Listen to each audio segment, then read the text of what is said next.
تمام قسم کی تعریفات، ہر طرح کی حمد و ثنا، ہر قسم کی بڑائی، بزرگی، کبریائی اس اللہ رب العالمین کے لیے ہیں جس نے ہمیں اور آپ کو جمعہ کا یہ عظیم دن عطا کیا اور اس دن کی عبادت کی توفیق دی۔ درود و سلام ہو اللہ رب العالمین کے بھیجے ہوئے تمام نبیوں اور رسولوں پر، بالخصوص امام اعظم، امام الانبیاء، امام کائنات، رحمت للعالمین جناب محمد الرسول اللہ صلی اللہ علیہ وسلم پر۔ اللہم صلی علی محمد وعلی آل محمد کما صلیت علی ابراہیم وعلی آل ابراہیم انکا حمید مجید۔ اللہم بارک علی محمد وعلی آل محمد کما بارکت علی ابراہیم وعلی آل ابراہیم انکا حمید مجید۔ لائق صد احترام بزرگ حضرات، نوجوان ساتھیوں، عزیز بچوں اور میری اسلامی ماؤں اور بہنوں، شعبان کا مہینہ بالکل اختتام پر ہے اور عنقریب ہم اور آپ ماہ رمضان میں داخل ہونے والے ہیں۔ قرآن و حدیث کا اگر آپ مطالعہ کریں اور نبی اکرم صلی اللہ علیہ وسلم کی سیرت پر غور و فکر کریں تو یہ بات بڑے واضح انداز میں سمجھ میں آتی ہے کہ ماہ رمضان چند اہم پیغامات لے کر کے ہمارے دروازے پر حاضر ہوتا ہے۔ اللہ رب العالمین کی جانب سے اور نبی صلی اللہ علیہ وسلم کے فرامین کے مطابق ماہ رمضان دنیا میں بسنے والے تمام انسانوں کے لیے جو لا الہ الا اللہ محمد رسول اللہ کا اقرار کرتے ہیں، اب وہ کسی رنگ کے ہو، کسی نسل کے ہوں، انہیں چند اہم پیغامات سناتا ہے۔ انہی پیغامات کو لے کر آج کے اس خطبہ جمعہ میں آپ کے سامنے حاضر ہوا ہوں۔ حاضرین گرامی، دن بڑی تیزی سے گزر رہے ہیں۔ آپ اگر اپنے ذہن پر زور دیں تو ایسا لگے گا کہ چند مہینے پہلے ہی تو ہم نے رمضان کے روزے رکھے تھے اور رمضان دوبارہ ہماری دہلیز پر آ گیا ہے۔ دنوں کے گزرنے اور مہینوں کے گزرنے میں عقل مندوں کے لیے اللہ تعالیٰ نے عبرت رکھی ہے، نصیحت رکھی ہے۔ اس سے ہمیں عبرت لینی چاہیے، نصیحت لینی چاہیے کہ یہ دن بڑی تیزی سے گزر رہے ہیں۔ رمضان کا مہینہ جب اللہ کے نبی کی موجودگی میں آتا تو اللہ کے نبی صلی اللہ علیہ وسلم سب سے زیادہ خوش ہوتے۔ یہ بنیادی بات آپ سمجھ لیں، ایک مومن کا دل جو اللہ اور اس کے رسول پر ایمان رکھنے والا ہے، ماہ رمضان کی آمد پر سب سے زیادہ خوش ہوتا ہے۔ کیوں؟ کیونکہ اس ایمان والے بندے کے نبی کو سب سے زیادہ خوشی ہوتی تھی ماہ رمضان کی آمد پر، اور یہ اتباع رسول کا تقاضا ہے کہ جیسے ہمارے نبی خوش ہوتے تھے ہم ماہ رمضان کی آمد پر خوش ہو جائیں۔ اور اللہ کے نبی خوشی کا اظہار کچھ ان الفاظ میں کرتے۔ آپ حدیث کی کتاب سنن نسائی پڑھیں، کتاب الصیام کی روایت ہے، حدیث نمبر 2106 کے تحت یہ روایت ملے گی اور حدیث بالکل صحیح سند سے آئی ہے۔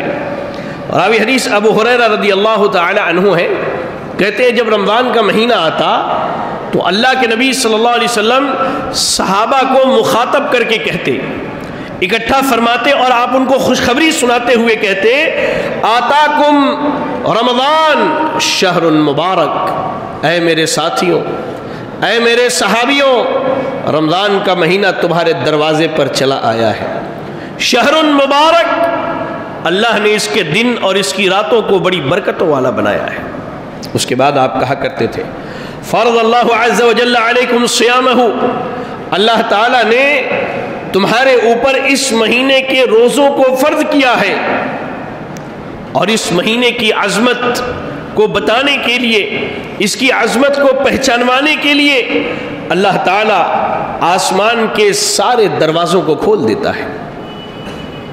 آسمان کے سارے دروازے کھول دیے جاتے ہیں، جہنم کے دروازوں کو اللہ رب العالمین بند کر دیتا ہے۔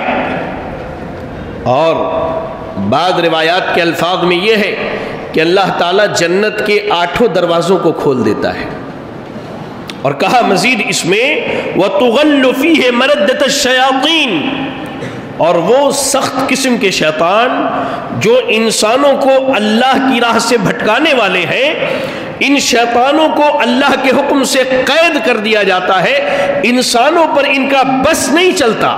اور آگے آپ کہتے ہیں للہ فیہ لیلہ خیر من الف شہر، کہا کہ اللہ نے اس مہینے میں ایک رات ایسی رکھی ہے جو 1000 مہینوں سے بہتر ہے، یعنی آدمی اس رات کو پالے اور اس میں عبادت کر لے تو وہ 1000 مہینوں سے بہتر ہے۔ کہا من حرم خیرہا فقد حرم، جو آدمی اس رات کے خیر سے محروم ہو جائے وہ آدمی سارے خیر و بھلائی سے محروم ہو جاتا ہے۔ یہ اللہ کے نبی کا طریقہ ہے۔ جب رمضان کا مہینہ آتا تو اللہ کے نبی صلی اللہ علیہ وسلم لوگوں کو خوشخبری سنایا کرتے تھے، لیکن ہمارے یہاں خوشخبری کا طریقہ کیا ہے؟ ہم کہتے بھائی رمضان مبارک ہو، رمضان کا چاند مبارک ہو، ہیپی رمضان کے کلمات کہے جاتے ہیں۔ یہ شرعی اعتبار سے ثابت نہیں ہے۔ آپ مبارکبادی دیجئے شرعی اعتبار سے کہ اللہ نے ہم پر یہ مہینہ لایا ہے، دعا کرے کہ اللہ رب العالمین ہمارے لیے خیر، برکت، بھلائی، عبادت، بندگی اور نیکیوں کے کمانے کا ذریعہ بنائے۔ لیکن جس طرح رسمی طور پر مبارکبادیاں پیش کی جاتی ہیں شرعی اعتبار سے وہ درست نہیں ہے۔ چلیے اس کے بعد جو ہے میں آپ کو ایک اہم نقطے کی طرف لے چلوں۔ رمضان کا جو مہینہ ہے یہ عنقریب ہمارے دروازے پر پہنچنے والا ہے۔ زیادہ سے زیادہ 4 دن کے بعد ہم ماہ رمضان میں داخل ہو جائیں گے۔ میں آپ کو یہ بتانا چاہتا ہوں در حقیقت کہ اللہ نے آپ کو دنیا میں جتنی بھی نعمتیں دی ہیں ان نعمتوں میں عقیدہ توحید اور اتباع سنت کی نعمت کے بعد ماہ رمضان ایک عظیم نعمت ہے۔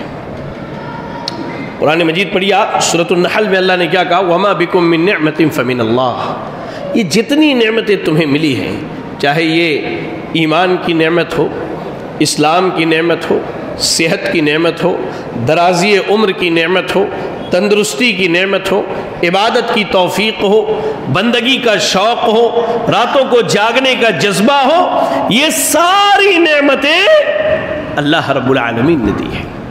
وَمَا بِكُم مِّن نِعْمَةٍ فَمِنَ اللَّهِ، آپ تنہائی میں کھڑے ہو کر آپ پر اللہ نے جتنا انعام و احسان کیا ہے اس کا شمار کیجئے، اللہ کی قسم آپ کو محسوس ہوگا کہ آپ دنیا کے سب سے خوش نصیب ہیں جسے اللہ نے اتنی عظیم عظیم نعمتوں سے نوازا ہے۔ یہ جو اللہ نے ہوائیں چلائی ہیں جن میں ہم سانس لیتے ہیں، جائیے ان سے پوچھئے جن کے گھر کے افراد اسپتالوں میں بھرتی ہیں، لا الہ الا اللہ، ایک گھنٹے کے حساب سے آکسیجن کا پیسہ لیا جاتا ہے۔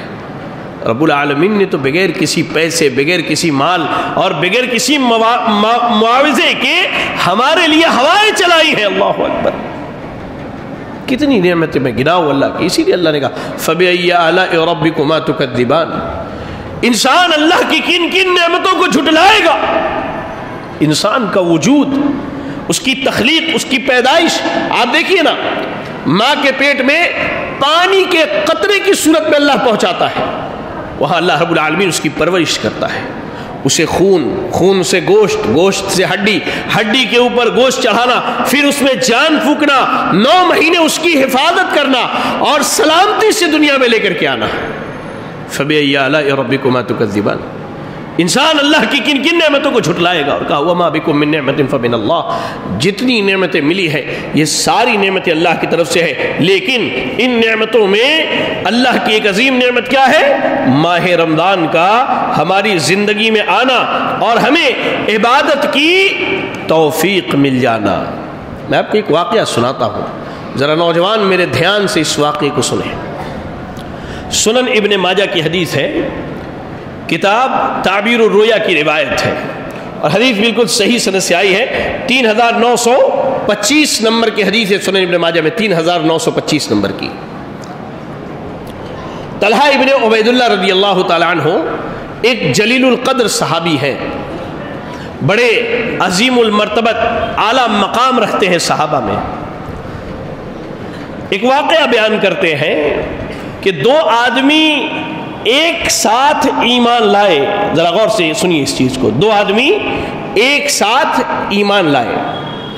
اب ایمان لانے والوں میں ایک آدمی میدان جنگ میں شہید ہو گیا اور دوسرا آدمی 1 سال کے بعد عام موت مرتا ہے اپنی بستر پہ۔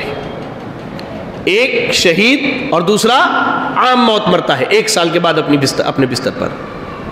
اب طلحہ ابن عبید اللہ خواب دیکھتے ہیں کہ جنت جانے کی لائن لگی ہے، تو جو آدمی اپنے بستر پر عام موت مرا ہے وہ شہید ہونے والے سے کئی سال پہلے جنت میں چلا جاتا ہے۔ اب ان کو یہ بات سمجھ میں نہیں آتی ہے کہ بھائی شہید کا مقام تو ہم نے بچپن سے یہ سنا ہے کہ شہید کے جسم کا ایک قطرہ خون زمین پہ گرا اور اسے جنت میں جگہ دے دی گئی، لیکن معاملہ یہاں یہ ہے کہ شہید سے پہلے عام موت مرنے والا جنت کے اعلیٰ بالا خانوں میں چلا جاتا ہے، جنت کے اعلیٰ زندگی میں چلا جاتا ہے۔ صبح بے چینی میں اٹھے، آئے نبی اکرم صلی اللہ علیہ وسلم کے پاس، آنے کے بعد کہا اے اللہ کے رسول صلی اللہ علیہ وسلم، میں نے ایسا خواب دیکھا ہے۔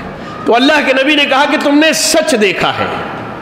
یہاں اللہ کے نبی نے تائید کی، تو پتہ کیا چلا کہ صحابی کے خواب پر اگر نبی کی تائید آ جائے تو صحیح حدیث کے حکم میں ہے۔ یہ اصول ہے، یاد رکھیے گا، صحیح حدیث کے حکم میں ہے۔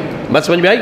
اب جیسے ایک مثال دیتا ہوں آپ کو، علم کے حاصل کرنے میں ہمارے نوجوان عموماً کیا کہتے ہیں کہ ہم کسی سے بھی علم حاصل کر سکتے ہیں، اچھی بات جس کی ہے اس کی لے لو۔ یہ سلف کے منہج اور اصول کے خلاف ہے۔ سلف یہ نہیں دیکھتے تھے، سلف سے مراد صحابہ، تابعین، تبع تابعین، کہ بات کیا کہی جا رہی ہے، وہ دیکھتے تھے کہنے والا کیسا ہے۔ اچھا دلیل کیا دیتے ہیں؟ ابلیس نے ابو ہریرہ کو آیت الکرسی سکھائی تو ابو ہریرہ نے ابلیس سے علم حاصل کیا، جہالت ہے یہ۔ ابو ہریرہ کو ابلیس نے، شیطان نے آیت الکرسی سکھلائی تھی، ابو ہریرہ نے اس پر اس وقت تک عمل نہیں کیا جب تک جا کے اللہ کے نبی سے پوچھ کے نہ آئے۔ جب اللہ کے نبی نے مہر لگا دی تب ابو ہریرہ نے اس چیز پر عمل کیا۔ یہ کہنا کہ شیطان سے بھی علم لے سکتے ہیں، کسی سے بھی، یہ جہالت ہے، یہ سلف کے اصول اور منہج کے خلاف ہے۔ علم جو ہے ربانی اور قابل اعتماد علماء سے لیا جائے گا۔ بہرحال وہ ایک الگ مسئلہ ہے۔ بہرحال تو اللہ کے نبی نے ان کی بات پر مہر لگا دی کہ آپ نے خواب سچ دیکھا ہے۔ اب جو ہے بات سنیے، معاملہ کیا ہے۔ اللہ کے نبی نے کہا کہ جو شہید ہو گیا اس کی موت ہو گئی، دنیا سے اس کا معاملہ ختم، لیکن جو 1 سال زندہ تھا آپ نے کیا کہا؟ فَأَدْرَكَ رَمَضَانَ، اس 1 سال کی زندگی میں اس نے رمضان کا مہینہ پایا۔ فَصَامَهُ، رمضان کے روزے رکھے، وَصَلَّى كَذَا وَكَذَا، لیلۃ القدر میں، قیام اللیل میں، رمضان کی راتوں میں تراویح پڑھی۔ اب ہمارے یہاں تراویح کا بھی مذاق اڑایا جاتا ہے، 10 رات میں قرآن ختم۔ مولوی بیچارہ جلدی جلدی یعلمون، جلدی جلدی تعلمون، اس کے علاوہ نہ وہ کچھ سمجھتا ہے نہ پیچھے لوگ کچھ سمجھتے ہیں۔ 3 دن میں قرآن ختم. رمضان میں 30 دن قرآن کے 30 دن حافظ قرآن کے پیچھے یا قرآن کے جاننے والے کے پیچھے نماز پڑھنا مقصود ہے, قرآن ختم کرنا مقصود نہیں ہے. کون کہتا ہے قرآن ختم کرنا مقصود ہے؟ اللہ کے نبی پہ قرآن ایک مرتبہ میں نازل ہوا نہیں, 23 سال کی مدت میں نازل ہوا. تو اللہ کے نبی جب پڑھاتے تھے تو پورا قرآن ختم کرتے تھے؟ نہیں. 30 دن تراویح پڑھنا یہ مقصود ہے. 10 دن میں, 3 دن میں, 7 دن میں, ایک رات میں قرآن ختم کرنا شریعت میں یہ مقصود نہیں ہے. وہ راول پنڈی ایکسپریس سے زیادہ تیز حافظ صاحب پڑھتے ہیں, ان کو بھی نہیں سمجھ میں آتا میں کیا پڑھ رہا ہوں, پیچھے والے تو بیچارے عام عوام ہے, یہ کیا سمجھے گی.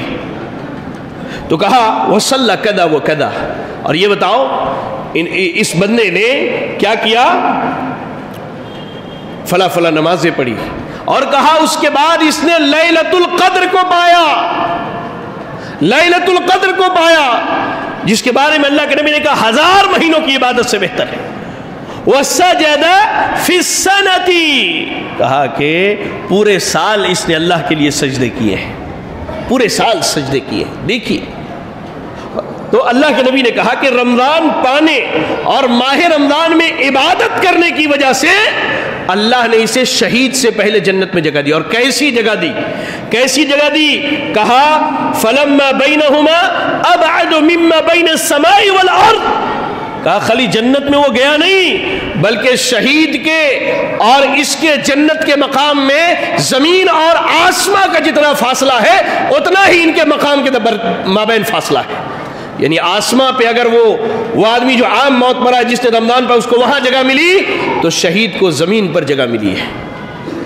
یہ رمضان کی برکت, یہ خیر ہے جو اللہ نے آپ کو دیا ہے میرے بھائیوں, میرے نوجوانوں, میرے بزرگوں, جو اللہ رب العالمین نے آپ کو دیا ہے.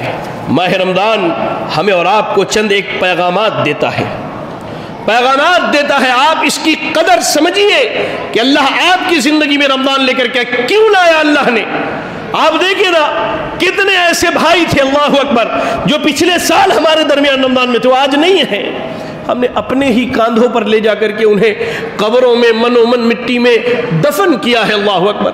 اللہ آپ کو رمضان کے مہینے میں لے کر کے آیا ہے, اللہ نے آپ کو اس دہلیز پر لایا ہے. میں آپ کو بتلاؤں, ہمارے ایک استاذ اللہ ان پہ رحم فرمائے, عبید اللہ طیب مکی صاحب, جامع سلفیہ بنارس کے استاذ ہیں. ابھی 10-12 دن پہلے ان کی وفات ہوئی ہے. جمعہ کا خطبہ دیتے ہوئے کہتے ہیں کہ میرے بھائیوں, جس کو اللہ نے رمضان تک پہنچایا وہ اس کے لیے خیر ہے, بھلائی ہے, اللہ کی نعمت ہے, احسان ہے.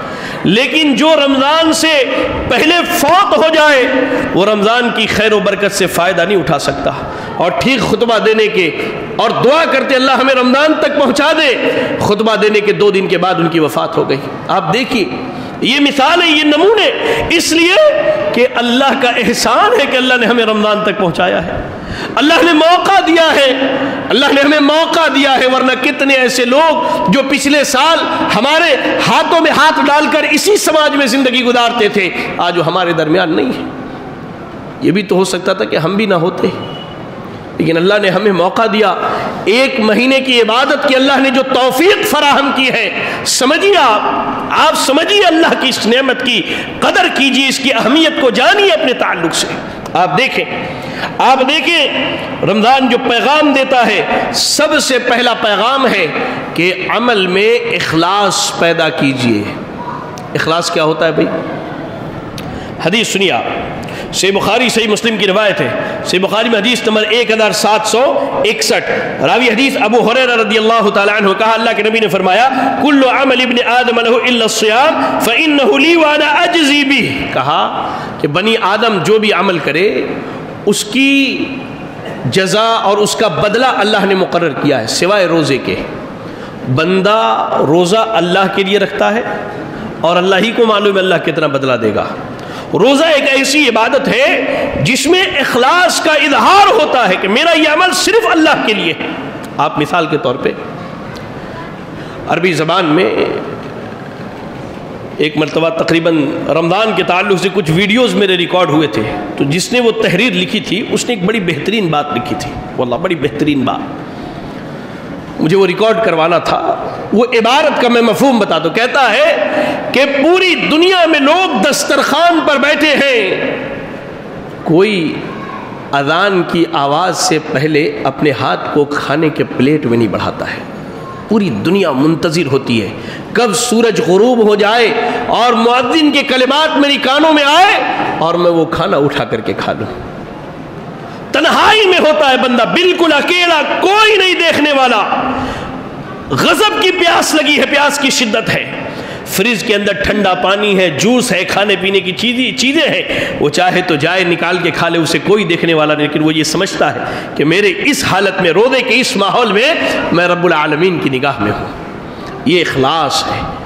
عمل میں للہیت اخلاص ہونی چاہیے. میرا روزہ اللہ کے لیے ہے, اس لیے نہیں کہ محلے کے لوگ روزہ دار کہیں, میری تعریف کریں, میری بڑائیاں کریں. اور اخلاص کا تعلق دل سے ہوتا ہے. کہاں سے ہوتا ہے؟ دل سے ہوتا ہے. دل کی عبادت ہے یہ. اور آپ اور ہم کسی کے دل میں جھانک نہیں سکتے کہ فلاں ریاکار ہے اور فلاں بڑا مخلص ہے. دلوں کا حال اللہ کو معلوم ہے. علیم بذات الصدور, دلوں کی ساری حالات, ساری کیفیات اللہ جانتا ہے. اللہ نے ہمیں اور آپ کو اس لیے پیدا نہیں کیا کہ ہم کسی کے دل کے معاملے میں جھانک کر کے اس پر حکم لگائیں کہ یہ ریاکار ہے اور یہ جو ہے بڑا مخلص ہے. نہ, رمضان یہ پیغام دیتا ہے کہ آپ کی عبادتوں میں اخلاص ہونا چاہیے. ساری عبادتیں, نماز, روزہ, حج, زکوٰۃ, جتنی عبادتیں یہ صرف اللہ کے لیے ہونی چاہیے. اور اللہ نے کیا کہا؟ سورۃ البینہ کی آیت نمبر 5 میں اللہ نے کہا وَمَا أُمِرُوا إِلَّا لِيَعْبُدُوا اللَّهَ مُخْلِصِينَ لَهُ الدِّينَ حُنَفَاءَ. کہا اللہ نے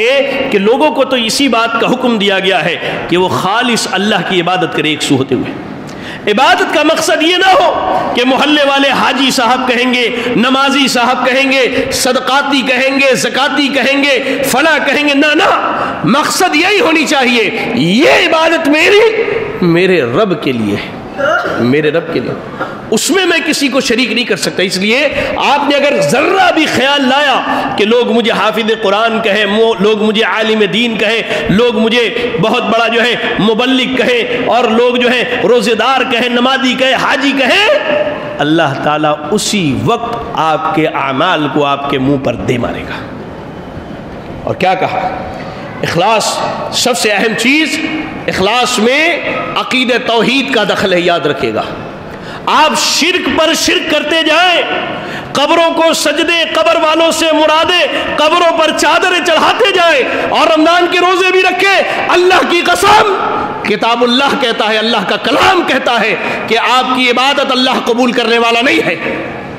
یاد رکھیے گا, یہ میری اپنی بات نہیں ہے. سورۃ الزمر کی تلاوت کیجئے. سورۃ الزمر آیت نمبر 65 پڑھیے. اللہ نے کیا کہا؟ وَلَقَدْ أُوحِيَ إِلَيْكَ وَإِلَى الَّذِينَ مِن قَبْلِكَ لَئِنْ أَشْرَكْتَ لَيَحْبِطَنَّ عَمَلُكَ. کہا اللہ نے, اے نبی, ہم نے آپ کے طرف اس بات کی وحی کی ہے. اے نبی, یہ حکم ہم نے آپ کو دیا ہے, اور آپ سے پہلے جتنے بھی نبی آئے ہیں تمام نبیوں کو یہ حکم دیا گیا ہے, اگر شرک کیا تو اللہ تعالیٰ سارے اعمال کو برباد کر دے گا. یہ اخلاص ہے. عبادت صرف اللہ کے لیے, اللہ کے علاوہ کسی کے لیے نہیں, کسی کے لیے نہیں. اللہ کے علاوہ عبادت, جتنے کام جو اللہ کے حق ہے وہ اللہ کے لیے ادا کیے جائیں, ورنہ اللہ تعالیٰ نبی کو کہہ رہا آپ کے اور دوسرے نبیوں کی عبادت کو اللہ قبول نہیں کرے گا. چہ جائے کہ ہم اور آپ, ہماری کیا حیثیت اللہ کے یہاں. عبادت میں اخلاص پیدا کیجئے, خالص اللہ کے لیے کیجئے. عبادات میں شرک سے پرہیز کیجئے, بدعات سے اپنے آپ کو بچا کے رکھیے. آپ کو ایک چیز, ایک اصول بتاتا ہوں. آج ہمارے یہاں ماحول میں بدعت کیا ہے؟ رمضان کے معمولات میں آپ دیکھیں ایک بڑی بدعت کیا ہے. رمضان کے افطار کے وقت, ہم کب افطار کرتے ہیں؟ کہیں افطار پارٹی میں آپ پہنچ جائیے تو ایسا لگتا ہے کہ آپ سماج کے سب سے بے وقوف آدمی بیٹھے ہوئے ہیں. ہر آدمی اپنی اپنی مسجد کے اذان کا انتظار کرتا ہے. یہ مولویوں نے بڑا ظلم کیا ہے یار, بڑا ظلم کیا ہے. اپنی دکانوں کو چلانے کے لیے شریعت کو بدل کر کے رکھا ہے, شریعت بدل کر کے رکھا ہے. آپ قرآن اور حدیث میں لکھ لیجئے میری بات, کندہ کر لیجئے پتھر کے اوپر, قرآن اور حدیث میں کہیں بھی افطار کے لیے اذان کا ہونا شرط نہیں پائیں گے. دنیا کا کوئی مولوی اس پر دلیل نہیں لا سکتا انشاءاللہ. افطار کے لیے سورج کا ڈوبنا شرط ہے. اخبار مشرق روزانہ پڑھتے ہیں, اوپر لکھا ہوا رہتا ہے سورج کب ڈوبتا کب نکلتا ہے. گوگل ہے, موبائل ہے, آپ جس شہر میں دیکھیے سورج ڈوبنے کا وقت کیا اور افطار کر لیجئے, افطار کر لیجئے. لیکن ہمارے یہاں کیا ہے نا, میری مسجد کی اذان ہوگی تب. یہ بدعت ہے شریعت میں.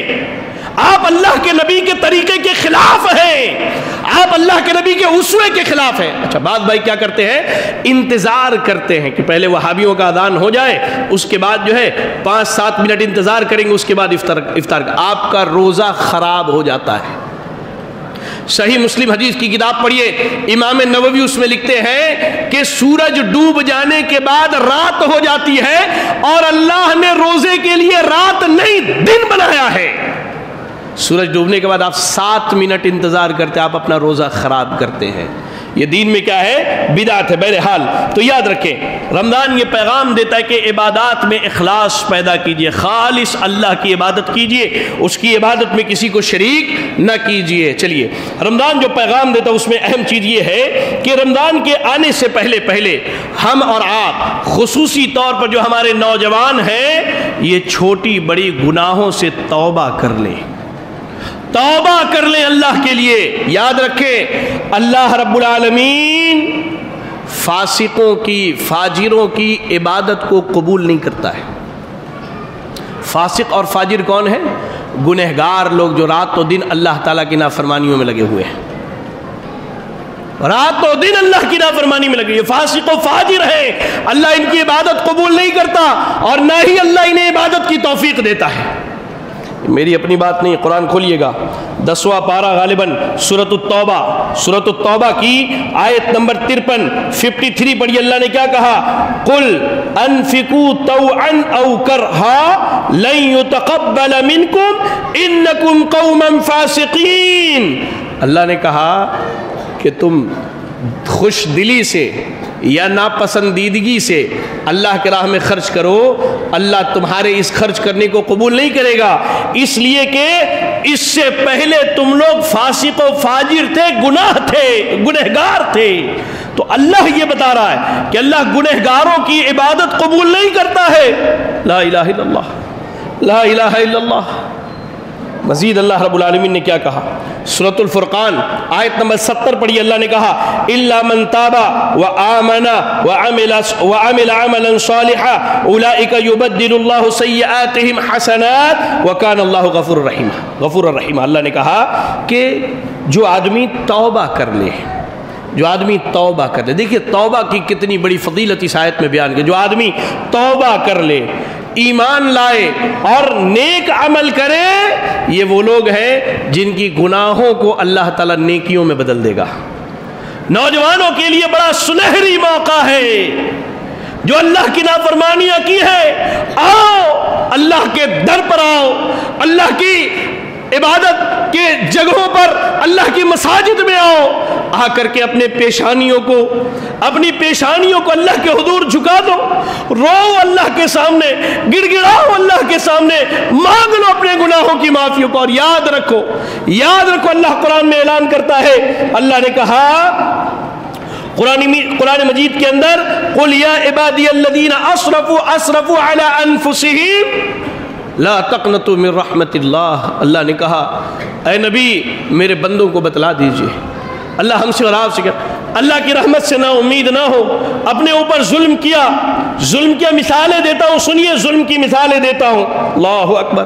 چوری کی, جھوٹ بولا, غیبت کی, زناکاری کی, شراب پیا, ڈرگس لیا, یہ سارے بڑے بڑے گناہ لے کر کے آئے. اللہ کہہ رہا ہے اے میرے بندے, آہ میرے حضور, میرے سامنے تو رو لے, گڑ گڑا لے, مجھ سے معافی مانگ لے, میں تیرے گناہوں کو معاف کر دوں گا.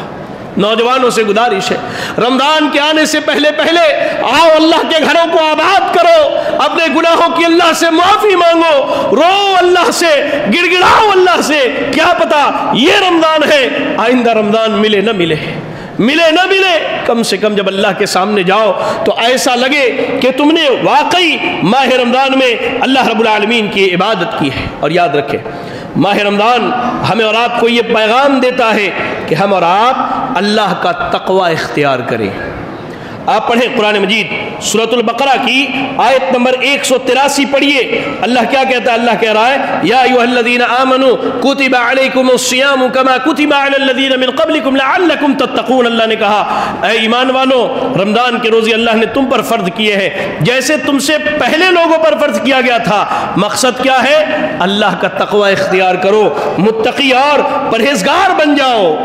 امام ابن قیم رحمہ اللہ زاد المعاد کے اندر فرماتے ہیں کہ انسان کو تقوی پر ابھارنے والی عبادتوں میں سب سے اہم عبادت ماہ رمضان کے روزے ہیں. ماہ رمضان کے روزے ہیں. اب یہ تقوی ہے کیا چیز؟ کس پرندے کا نام ہے؟ کس پرندے کا نام ہے؟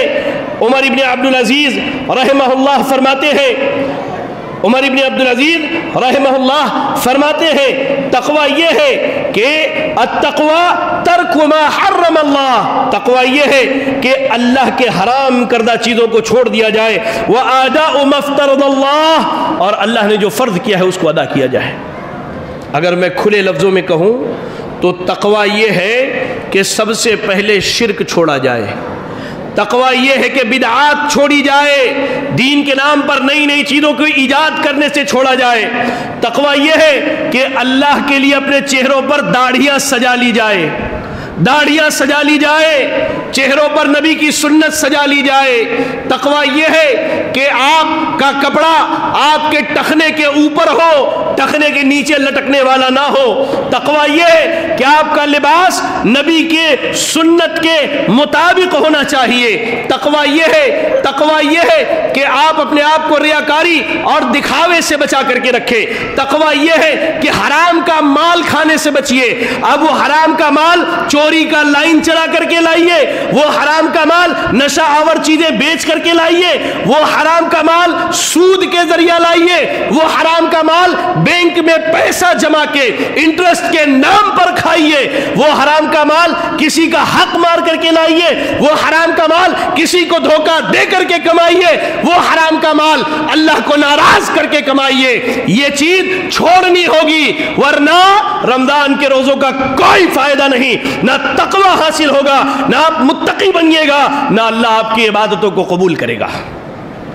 حرام چھوڑیے جس کی ہمیں اور آپ کو، ہم سب اس میں شریک ہیں، ہمیں اور آپ کو جس کی لت لگی ہے نا جس حرام کی، اس حرام کو چھوڑیے اور اللہ نے جو فرض کیا ہے اس کو ادا کیجیے. آج سے ابھی سے ارادہ کیجیے 5 وقت کی نمازیں، ماہ رمضان کے روزے، قرآن کی تلاوت، اللہ کی فرما برداری، نبی کی فرما برداری، اللہ نے مال دیا زکوٰۃ ادا کیجیے، عید الفطر کے صدقات ادا کیجیے. اللہ نے جتنی چیزیں فرض کی ہیں اپنی طاقت کے مطابق ان کو ادا کرنے کی کوشش کیجیے.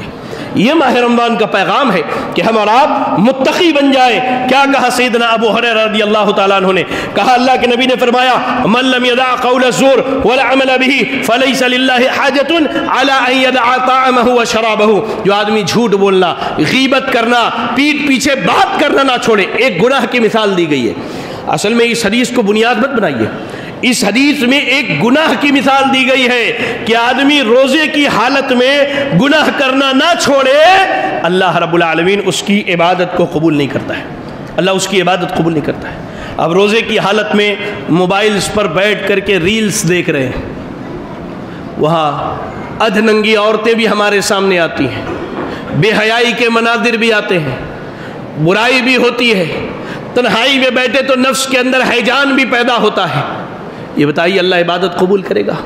روزے کی حالت میں داڑھی شیو کر رہے ہیں، روزے کی حالت میں داڑھی شیو کر رہے ہیں، روزے کی حالت میں گالیاں دے رہے ہیں، روزے کی حالت میں جھوٹ بول رہے ہیں، روزے کی حالت میں لوگوں کو دھوکہ دے رہے ہیں، روزے کی حالت میں بیوی پر ظلم کر رہے ہیں، روزے کی حالت میں اپنی اولاد پر ظلم کر رہے ہیں، روزے کی حالت میں ماں باپ بھائی بہن ان سب پر زیادتی کر رہے ہیں. اس کے بعد بھی سمجھتے ہیں کہ ہمارا روزہ اللہ کے مقبول ہوگا.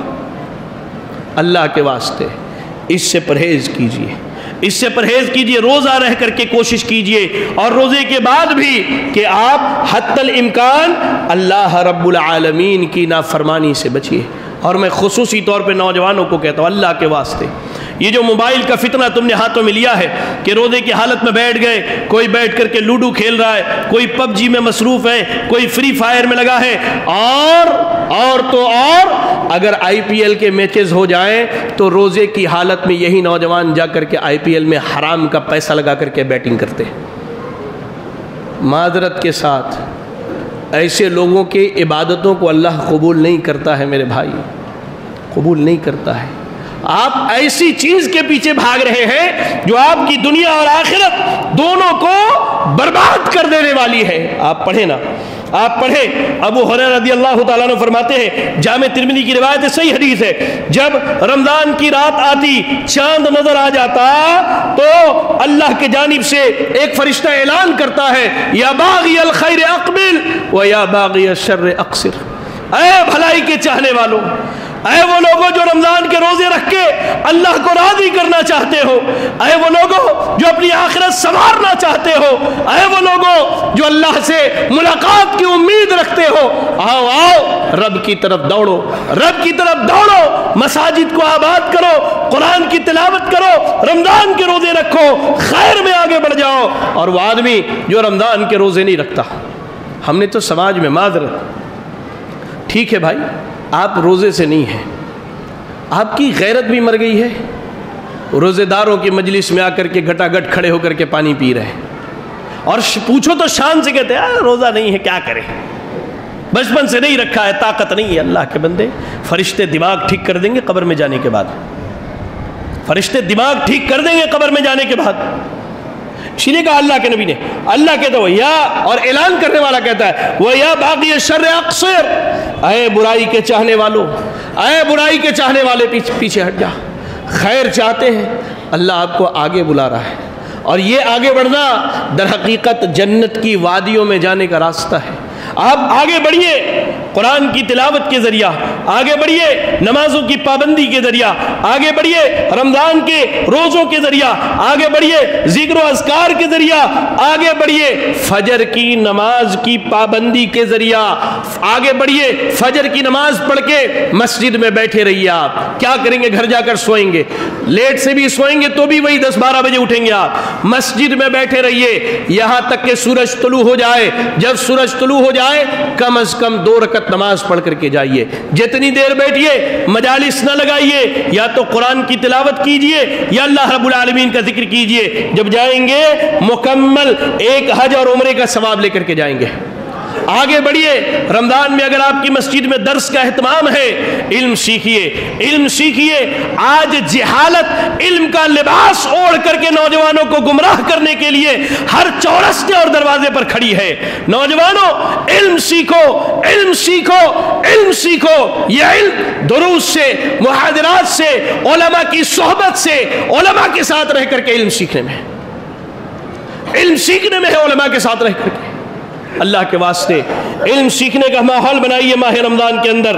ایسے ہی افطار کیجئے، اور اگر کوئی آپ کا ضرورت مند ہے جسے آپ جانتے ہیں طاقت ہے، اسے افطار کروائیے۔ خیر و بھلائی کے کام کو لے کر کے آگے بڑھیے۔ یہ سارے راستے انشاءاللہ جنت الفردوس کو جاتے ہیں، جنت الفردوس کو جاتے ہیں۔ اس کے علاوہ کوئی راستہ تلاشا جس میں اللہ کی نافرمانی ہے، جس سے اللہ ناراض ہوتا ہے، جو نبی کی مخالفت کا طریقہ ہے، آپ گمراہ ہو جائیں گے۔ عبادت اللہ قبول نہیں کرے گا، اللہ رب العالمین عبادتیں قبول نہیں کرے گا، ہماری نیکیاں ضائع اور برباد ہو جائیں گی۔ دعا کریں اللہ سے کہ اللہ رب العالمین ہمیں اور آپ کو اس ماہ مبارک کو غنیمت جاننے اور اس ماہ میں کثرت سے اس کی عبادت کرنے کی توفیق عطا فرمائے۔ الہ العالمین تو ہم سب کو رمضان کے روزوں کی توفیق عطا فرما دے۔ اللہ تو ہمیں اخلاص کے ساتھ تیری رضا کے لیے روزے رکھنے کی توفیق عطا فرما دے۔ اللہ تو ہم سب کو روزے کی حالت میں ہر قسم کی چھوٹی بڑی تیری نافرمانیوں سے بچنے کی توفیق عطا فرما دے۔ الہ العالمین تو ہم سب کو ہر قسم کی چھوٹی بڑی نافرمانیوں سے بچنے کی توفیق عطا فرما دے۔ الہ العالمین ہم میں جو پریشان حال ہیں اللہ تو ان کی پریشانیوں کو دور فرما دے۔ اللہ ہم میں جو بیمار ہیں اللہ تو انہیں شفاء کامل عاجل عطا فرما دے۔ الہ العالمین دنیا کی اتنی بڑی آبادی میں اللہ تو نے ہم سب کا انتخاب کیا، اللہ تو نے ہمیں چنا کہ ہم ماہ رمضان تک جائیں اور اس ماہ تک تو نے ہمیں پہنچایا۔ اللہ تو اس بابرکت ماہ میں کثرت سے تیری عبادت کی توفیق عطا فرما دے۔ اللہ تو ہمیں اس ماہ کے خیر و برکت سے بھلائی اور فائدہ اٹھانے کی توفیق عطا فرما دے۔ اللہ اس ماہ میں جو وہ قدر والی رات ہے، جو شب قدر ہے، اللہ تو اس رات کی خیر و برکت سے ہمیں محروم نہ فرمانا، اللہ تو ہمیں محروم نہ فرمانا، اللہ تو اس رات کی برکتوں سے ہمیں فائدہ اٹھانے کی توفیق عطا فرما دے۔ الہ العالمین، الہ العالمین، یہ ماہ مبارک بڑا گرا قدر ہے، بڑی قیمتی شے ہے۔ اللہ تو اس کی اہمیت کو سمجھنے کی ہمارے نوجوانوں کو، بزرگوں کو، ماں اور بہنوں کو توفیق عطا فرما دے۔ اللہ اس ماہ میں قرآن کی تلاوت، ذکر و اذکار کی پابندی، نمازوں کی پابندی، صدقات و خیرات کی پابندی کی توفیق عطا فرما دے۔ الہ العالمین تو جب تک دنیا میں زندہ رکھ، دین اسلام پر زندہ رکھ اور خاتمہ ہو تو ایمان و اسلام کی حالت میں ہو۔ آمین۔ وآخر دعوانا الحمدللہ رب العالمین۔